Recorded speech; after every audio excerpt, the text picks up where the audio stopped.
सदाबहार सच्ची कहानियों पर आप सभी का स्वागत है। हमारे घर के सामने वाले मकान में 62 साल का बुढ़ा अपनी जवान बेटी के साथ एक किराए के मकान में रहता था। उसकी पत्नी की मृत्यु हो गई थी, उसका कोई बेटा भी नहीं था। अंकल जी की बेटी बहुत खूबसूरत थी, उसकी शादी की उम्र हो गई थी। जो कोई भी उस लड़की का रिश्ता मांगने आ जाता तो अंकल जी उसे धक्के मारकर घर से निकाल देता और अपनी बेटी के बारे में बहुत ही चौकन्ना रहा करता था। कभी भी उसने घर के दरवाजे को खुला नहीं छोड़ा था। मैं कभी कभार उन बाप बेटी को देखती तो मेरा दिल चाहता कि मैं जाकर उसकी बेटी से बातचीत करूं। एक दिन मैंने अपनी मम्मी से कहा, मम्मी मुझे लगता है जाकर साथ वाली नीलम से मिलना पड़ेगा। बेचारी अकेली है, उसका बूढ़ा बाप हर टाइम उसे घर में बंद रखता है। मम्मी कहने लगी, बेटा ये लोग बहुत ही अजीब से हैं, तुम खबरदार जो उनके घर पर गई। मोहल्ले में से कई लोग उसकी बेटी का रिश्ता मांगने गए, मगर उसने धक्के देकर सबको निकाल दिया है। देखो उसके पीछे कोई ना कोई वजह तो होगी, मुझे तो दाल में कुछ काला लगता है। मम्मी की बात सुनकर मैं सोच में पड़ गई थी। मैंने आसपास मोहल्ले वालों से भी पूछा था, उन्होंने भी एक अजीब सी बात कही थी।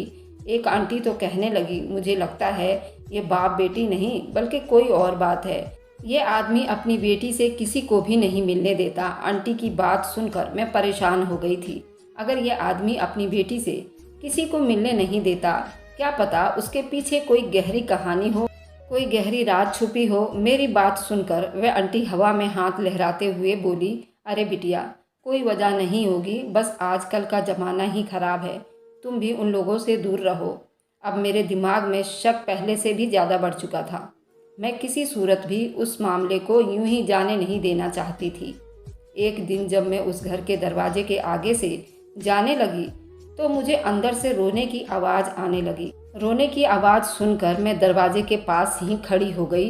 मैंने कान लगाकर सुनने की बहुत कोशिश की तो एक लड़की की रोने की आवाज़ भी थी। घर के दरवाजे पर गई तो दरवाज़ा खोला तो सामने ही अंकल ही खड़े थे। उनके चेहरे पर गुस्सा था। क्या बात है लड़की? मैंने कहा, अंकल माफ़ कीजिएगा, लेकिन आपके घर से किसी की रोने की आवाज़ आ रही थी, इसलिए मैं थोड़ा परेशान हो गई थी। मुझे लगा शायद मुझे मदद करनी चाहिए। अरे किसकी मदद बेटा? मुझे तुम्हारी मदद की कोई ज़रूरत नहीं है, तुम हमारे घर के मामले से दूर रहो। अच्छा होगा। अंकल ने खरी खोटी सुनाकर दरवाज़ा मेरे मुंह पर ही बंद कर दिया। मैं हैरान परेशान सोचने लगी, कितना बदतमीज़ और खड़ूस बुढ़ा है। मैं घर जाकर ये बात अपनी माँ को बताई तो मम्मी मुझ पर गुस्सा करने लगी और कहने लगी, मैं आज तुम्हारे पापा को ये बात बताऊंगी कि तुम बिना वजह किसी के हमदर्दी जताने के लिए पड़ोस में पहुंच गई थी। हाँ लड़की, तुम उनकी क्या मदद कर सकती हो? मैं ये बातें सुनकर चुप हो गई, लेकिन मैंने सोच लिया कि मैं उस लड़की से दोस्ती करके रहूंगी जो उस घर में अपने बाप के साथ अकेली रहती है। क्या पता उसकी ज़िंदगी में कोई अच्छाई ला सकूं।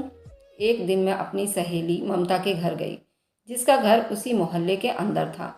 मैंने ममता से कहा कि हम छत पर चलते हैं, क्योंकि उस बुढ़े का घर ममता के घर के साथ जुड़ा हुआ था।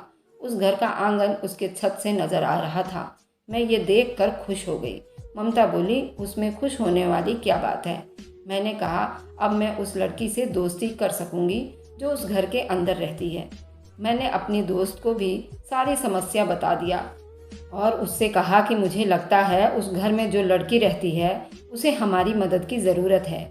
मेरी बात सुनकर ममता ने मेरे आगे हाथ जोड़ दिए और बोली, जानती हो तुम किसके बारे में बात कर रही हो? उसकी बात ने मुझे और ज़्यादा डरा दिया था। मैंने कहा, बस एक बुढ़ा बाप और उसकी बेटी रहती है यहाँ। मेरी बात पर मेरी दोस्त ने कहने लगी, पागल लड़की हो सकता है वह दोनों मियाँ बीवी हो, इसलिए वह अपनी बीवी को किसी से मिलने नहीं देता। कहीं लोग उसे ये ना कह दे, तुम्हारी बीवी तो बहुत कम उम्र की लड़की है, जबकि तुम उसके बाप लगते हो। तुम्हारा पति ज़्यादा उम्र का है। मैंने उसे कहा, जो भी है, मैंने उस लड़की को रोते हुए देखा है, उसे हमारी मदद की ज़रूरत है। हो सकता है। मेरी दोस्त ने कहा कि अच्छा है, हम अपने काम से काम रखें, वरना हम बेवजह किसी मुसीबत में फंस जाएंगे। अभी मैं और ममता ये बातें ही कर रहे थे कि वह लड़की हमें आंगन में चलती हुई नजर आई। मैंने उसे देखकर ममता को इशारा किया तो वह आंगन में आ गई। अगर हम चाहें तो उससे बात कर सकते थे। ममता कहने लगी, तुम ही बात करो, मैं यहाँ से जा रही हूँ, खामखा उस बुढ़े से अपनी बेइज्जती नहीं करवा सकती। ममता के जाने के बाद मैंने उस लड़की से इशारा किया। मुझे देखते ही वह अंदर को जाने लगी थी। मैंने उससे कहा कि मैं उससे दोस्ती करना चाहती हूँ। मेरी बात सुनकर उसके चेहरे पर एक दुख सी मुस्कुराहट भर आई और वह सीढ़ियाँ चढ़ती हुई छत की तरफ आने लगी। मैंने उसके आते ही उससे राम राम की। फिर वह पूछने लगी कि तुम्हें मेरा ख्याल कैसे आया। मैंने कहा, मैं तुम्हें अक्सर देखती रहती हूँ। मुझे लगता है कि तुम दुखी रहती हो।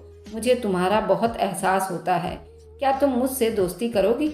वह कहने लगी कि मुझसे दोस्ती करके क्या तुम भी बर्बाद होना चाहती हो? उसकी ये बात मुझे बहुत ही दुख हुआ था। मैंने कहा, तुमसे दोस्ती करके कोई बर्बाद क्यों होने लगा? अगर तुम चाहो तो तुम मुझे हर तरह की बातें शेयर कर सकती हो। मैं तुम्हारी मदद करूंगी और वादा करती हूँ किसी गैर इंसान को तुम्हारी कोई राज नहीं बताऊंगी। मेरी बात सुनकर वह हंसकर कहने लगी, मैं एक बदकिस्मत लड़की हूँ।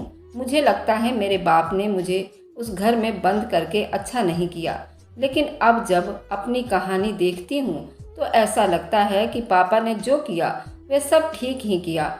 मैं उसी काबिल थी। मैं उसकी बात सुनकर बहुत परेशान हो गई। वह तो पहेलियाँ बुझा रही थी। मेरे पास टाइम कम था। इतने में मेरी दोस्त छत पर आ गई और बोली, तुम्हारी मम्मी तुम्हें बुला रही है। मैं अपनी मम्मी के साथ घर वापस चली गई। लेकिन मैंने सोच लिया था कि अब मैं नीलम के घर जाकर उससे बात किया करूंगी। अगले दिन मैं फिर ममता के घर आ गई। मैंने देखा छत से तो वही लड़की अपने आंगन में बैठी हुई थी, लेकिन अब की बार उसकी सिसकियों की आवाज़ ऊपर तक आ रही थी। ये देखकर मैं बहुत परेशान हो गई। मैंने उससे इशारा किया तो वह हाथ के इशारा करके बोली कि ऊपर नहीं आ सकती। अगर तुम चाहो तो मेरे पास आ सकती हो, दरवाज़ा खुला हुआ है। मैं उसके घर चली गई। उसने अपने पीठ पर हाथ रखा हुआ था और वह बुरी तरह से रो रही थी। क्या हुआ? क्या तुम्हारे पीठ में दर्द है? वह कहने लगी, ये दर्द मेरी मौत के साथ ही खत्म होगा। उसकी बात सुनकर मेरी आंखों में भी आंसू आ गए। देखो, दुनिया में हर दर्द का इलाज है। अगर कोई तुम्हें समस्या है तो मुझसे कह सकती हो, मुझसे बता सकती हो। मैं तुम्हारी हर तरह से मदद करने को तैयार हूँ। वह कहने लगी, तुम मेरे लिए प्रार्थना करो कि भगवान मुझे माफ़ कर दे। मेरा जुर्म बहुत बड़ा है और मेरे पापा बहुत अच्छे आदमी हैं। मुझे वहाँ डर भी लग रहा था। अगर ये बात मम्मी को पता चल गई तो वो मुझसे कितनी गुस्सा होंगी। लेकिन उस लड़की की शक्ल और उसकी दुख भरी बातें आप भी सुनते तो आप भी यही करते। ये देखकर हैरान रह गई कि गरीब से दिखने वाले उस बाप बेटी के पास काफ़ी कुछ था। लड़की ने अपने कमरे में बहुत सारे कपड़े रखे हुए थे और ये महंगे कपड़े थे। वह कहने लगी, ये कपड़े मैं कभी नहीं पहनती। मैंने भी नोट किया कि उसने खुद को तो हर टाइम गंदे कपड़े पहने रखे होते थे, लेकिन उसके पास हर तरह के रेशमी कपड़े होते थे जिन्हें देखकर लगता था कि ये लड़की बहुत ज़्यादा अमीर है। अगर तुम्हारे पास इतने अच्छे कपड़े हैं तो तुम उन्हें पहनती क्यों नहीं हो? मेरी बात सुनकर वह रोने लगी। बस फिर कभी मैं तुम्हें बताऊंगी। अब उन कपड़ों को पहनकर मुझे खुद से डर लगता है। अगर तुम इन्हें ले जाना चाहती हो तो ले जाओ, तुम्हें बहुत अच्छे लगेंगे। उसकी बात सुनकर मैं चुप हो गई। मैं किसी सूरत उसके वह कपड़े नहीं ले जाना चाहती थी, लेकिन उसने बहुत ज़्यादा कहा तो मैंने एक सूट ले लिया। वह बोली कि तुम उसे ले जाओ और जब मैं मर जाऊं तो मेरे अर्थी पर ज़रूर आ जाना। भगवान से डरो लड़की, तुम्हारी उम्र ही कितनी है और तुम मरने की बातें कर रही हो। फिर उसने अपने कमरे में रखी एक अलमारी को बड़ी हिफाजत से खोला। उसमें एक काले रंग की डायरी निकली और फिर उसके एक लिफाफे में डालकर मुझे दे दिया और कहा कि मेरे मरने के बाद मेरे पापा को दे देना। मैंने डरते हुए वह डायरी ले ली और अपने घर वापस आ गई। उसके पेट में जो दर्द था वह बढ़ता जा रहा था। मैं घर वापस आ गई। माँ ने मेरे हाथ में इतना महंगा सूट देखा तो कहने लगी, बेटी ये तुम कहाँ से लेकर आई हो? मैं माँ से कोई बात भी छुपा नहीं सकती थी। डायरी के अलावा हर बात मैंने अपनी माँ को बता दी। मेरी माँ ने ये सुना तो वह अपना सर पकड़कर बैठ गई। बोली कि तुम कितनी बेवकूफ़ हो। मैं तुम्हें जिस बात से मना करती हूँ तो लड़की तुमने वही हरकत करनी होती है। अगर तुम्हारे पापा को मोहल्ले वालों की ये बातें पता चली तो वह क्या कहेंगे? कल को उस लड़की के साथ कुछ हो गया तो तुम क्या करोगी? वह तो मरने की बातें कर रही है। अगर वह सच में मर गई तो क्या होगा? मम्मी आप कितनी खुदगर्ज हैं। मम्मी ने मेरी बातें सुनकर मुझ पर बहुत सख्ती और पाबंदी लगा दी। मैं दोबारा उसके घर की तरफ जाने का तो सोच भी नहीं सकती थी। मैं खुद ही पछता रही थी कि मैं अपनी माँ को खामोखा उसकी बात बता दी। लेकिन उसके घर आने का अभी ज़्यादा दिन नहीं हुआ था। 2 दिन के बाद उस घर से मौत की खबर आई। पता चला कि वह लड़की जो अपने पापा के साथ अकेली रहती थी वह अब भगवान को प्यारी हो गई है। ये बात सुनकर हम सब हैरान हो गए थे। मोहल्ले वाले भी हैरान थे। एक नौजवान लड़की कैसे अचानक बिना किसी वजह के मौत के मुंह में जा सकती है। सब लोगों को लगा कि ये बुढ़ा आदमी जरूर किसी न किसी तरह अपनी बेटी का मौत का जिम्मेदार है। उसे पूछताछ की जानी चाहिए। सब लोग उसके घर में जमा हो गए। मेरे पापा भी उसके घर में चले गए। पापा ने उस बुढ़े आदमी से पूछा कि तुम अपनी बेटी का रिश्ता क्यों नहीं तय किया? उसके मरने की क्या वजह थी? बुढ़ा तो रोने लगा और रो रो कर उसका बुरा हाल था। वह बस यही कह रहा था कि उसकी बेटी खुद किसी से शादी नहीं करना चाहती थी और लोगों के बार बार रिश्ता लाने पर मुझे उस पर बहुत गुस्सा आता था। उसकी मौत की वजह ये बुढ़ा नहीं था। वह बता रहा था अब सब लोग उसे ज़बरदस्ती भी नहीं करना चाहते थे, इसलिए पुलिस वाले को फ़ोन कर दिया गया और बताया गया कि यहाँ पर एक मौत हुई है, वह लगता है आत्महत्या है। ये सुनकर बुढ़ा बहुत ज़्यादा तड़पने लगा और बोला कि मैं अपनी बेटी की लाश की बेइज्जती नहीं होने दूंगा। वह कुदरती मौत है, मैं उसके बारे में कुछ नहीं जानता। काफ़ी साल से वो परेशान थी, मुझे क्या पता कि उसकी परेशानी क्या थी। मैंने उसे बहुत बार पूछा, डॉक्टर के पास भी ले गया था। मैं आपको रिपोर्ट दिखाने के लिए भी तैयार हूँ, लेकिन भगवान के लिए मेरी बेटी को थाने और कचहरी वगैरह का हिस्सा मत बनाइए। पापा ने बुढ़े से कहा कि आपकी बेटी की लाश का पोस्टमार्टम रिपोर्ट होगा और उसकी जांच की जाएगी, उसकी मौत कैसे हुई। कोई भी ऐसा काम नहीं होगा जिससे आपकी बेटी की लाश की बेइज्जती होगी। अगर आपको लगता है आप बेकसूर हैं तो हो सकता है कोई और उसकी मौत की वजह बना हो, लेकिन बिना जांच पड़ताल किए अपनी बेटी को चिता पर लिटाने का मतलब यही है कि आप उसे इंसाफ नहीं दिला रहे हो। ये उसका हक है। सारे मोहल्ले वालों की बातें सुनने के बाद बूढ़ा सबके आगे हाथ जोड़ने लगा, लेकिन किसी ने भी उसकी बात पर यकीन नहीं किया, क्योंकि सभी लोगों को शक था। मैं ज़्यादा मिन्नतें इसलिए कर रहा था क्योंकि मौत में खुद उसका हाथ है। आखिरकार पोस्टमार्टम रिपोर्ट के लिए लाश को थाने के अस्पताल पहुंचाया गया। पोस्टमार्टम रिपोर्ट के बीच भगवान न जाने क्या हुआ। जब बूढ़ा घर आया तो वह बहुत तसल्ली में था और हैरान भी था। उसके आंसू अब रुक चुके थे, लेकिन किसी को यह नहीं पता था कि पोस्टमार्टम रिपोर्ट क्या आई है। पुलिस वालों ने बूढ़े को बेकसूर कहकर उसे छोड़ दिया था और मेरे पापा ने भी कहा कि बूढ़ा बेकसूर है, उसने अपनी बेटी को नहीं मारा था। लेकिन हम अंदर की कहानी जानना चाहते थे कि आखिर उस लड़की के साथ क्या हुआ था। मैंने ये सोचा कि बुढ़े से जाकर खुद पूछा जाए, लेकिन माँ ने मुझे सख्ती से मना कर रखा था, इसलिए मैं ये बात अपने मुंह पर नहीं लाई। मगर कुछ दिन के बाद मैंने सोचा कि वह डायरी जो मैंने उस लड़की से ली थी, उसने भी मुझसे यही बात की थी कि जब मैं मर जाऊं तो ये लिफाफा जिसमें डायरी है उसे मेरे बूढ़े बाप को दे देना। सोचा मैं क्यों ना जाकर उसे दे आऊं। ये उसकी अमानत है, अगर मैं चाहूं तो खुद भी पढ़ सकती हूं, लेकिन ये उसकी अमानत है, मुझे उसे खोलकर नहीं पढ़ना चाहिए, बल्कि जाकर उस बूढ़े को दे देनी चाहिए। वही एक लिफाफा था जिस दिन मैंने ये फैसला किया कि मैं जाकर वह डायरी लौटा दूंगी। मगर जैसे ही मैंने बूढ़े के घर के दरवाजे की तरफ देखा, वहाँ पर एक बड़ा सा ताला लगा हुआ था। मैंने आसपास लोगों से पूछा तो पता चला कि वो मकान बूढ़े के किराए पर लिया था और अब वह अपना सारा सामान लेकर यहाँ से चला गया है। उसने सड़क के दूसरी तरफ जो इलाका था वहाँ पर अपना एक बड़ा सा घर खरीदा है और अपना कारोबार शुरू कर दिया है। वह अपनी ज़िंदगी में आगे बढ़ चुका है। मुझे बड़ी हैरत हुई कि आखिर बेटी की मौत ने बूढ़े बाप को कैसे अमीर बना दिया था। वह बाप पहले उससे गरीब मोहल्ले में किराए के मकान में रहता था और एक दुकान पर मजदूरी करता था और काम करता था। अब ऐसी कौन सी लॉटरी उसके हाथ लग गई कि वह बेटी के मौत के बाद अपना घर, अपना कारोबार शुरू करके बैठा है। मैंने सोचा कि वह डायरी खोलकर मैं खुद ही पढ़ लेती हूँ। उस बुड्ढे को कहाँ पर ढूंढूंगी? उसे पढ़ने से मुझे सारी हकीकत खुद ही मालूम हो जाएगी। फिर अगर कभी वह मिला तो मैं उस डायरी को उसे दे दूंगी। जब मैं इस लिफाफे में से डायरी निकालकर पढ़ना शुरू की तो मेरे होश उड़ गए। उसने जो बातें लिखी थी वह बड़ी ही अजीब व गरीब थी।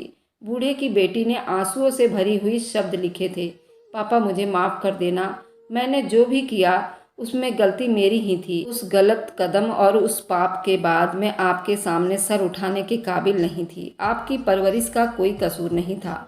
माँ के मरने के बाद आपने मुझे माँ की कोई कमी महसूस नहीं होने दी। मुझे एक लड़के रवि से प्यार हो गया था। अगर मैं उसकी बातों में ना आती और मैं इतना बड़ा कदम ना उठाती तो वह मुझे कभी भी अपने घर लेकर ना जाता। रवि एक बहुत ही अमीर बाप का बेटा था। मैं उसकी बड़ी सी गाड़ी और उसका बंगला देखकर पागल हो गई थी।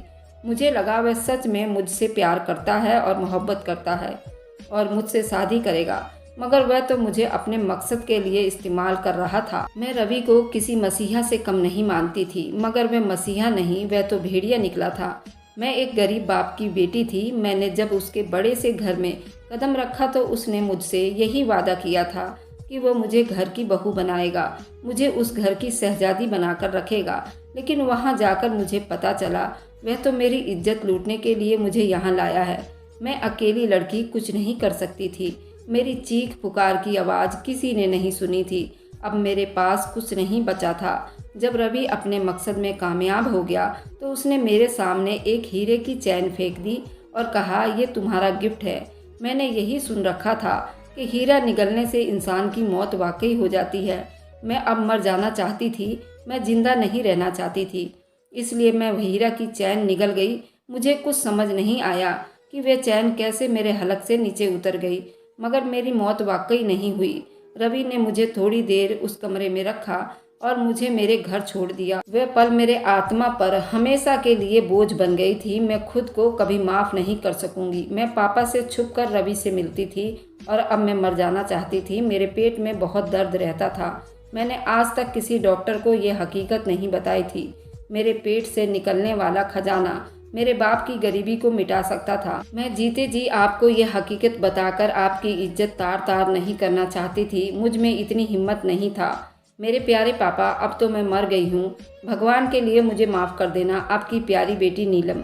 उस लड़की की गम और दुख का अंदाज़ा मुझे हो चुका था। बाप अपनी बेटी की इज्जत पर आंच आने के लिए पूरी दुनिया से लड़ता है, और वही बेटी अगर अपने बाप की इज्जत चंद पलों के लिए और चंद मीठी बातों के आगे गंवा दे तो उससे बदकिस्मत कौन होगा। भगवान के लिए जो लड़कियां मेरी ये कहानी सुन रही हैं तो उससे सबक हासिल करें और मुझे बताएं कि मुझे वे डायरी नेहा के बाप को देनी चाहिए थी या नहीं। अगर मैं उन्हें ये डायरी दे दूं तो वे उसे पढ़कर जीते जी मर जाएंगे। मैं बहुत परेशान हूँ, मुझे जवाब ज़रूर दीजिएगा। दोस्तों, ये थी आज की कहानी। पसंद आए तो लाइक एंड शेयर कीजिएगा। हमारे चैनल को सब्सक्राइब करना ना भूलें ताकि हर आने वाली वीडियो का नोटिफिकेशन आप तक पहुंचता रहे। Thanks for watching. Like and subscribe. मिलते हैं हम अपनी अगली कहानी में। जब तक अपना सदा प्यार बनाए रखें। धन्यवाद। Bye bye.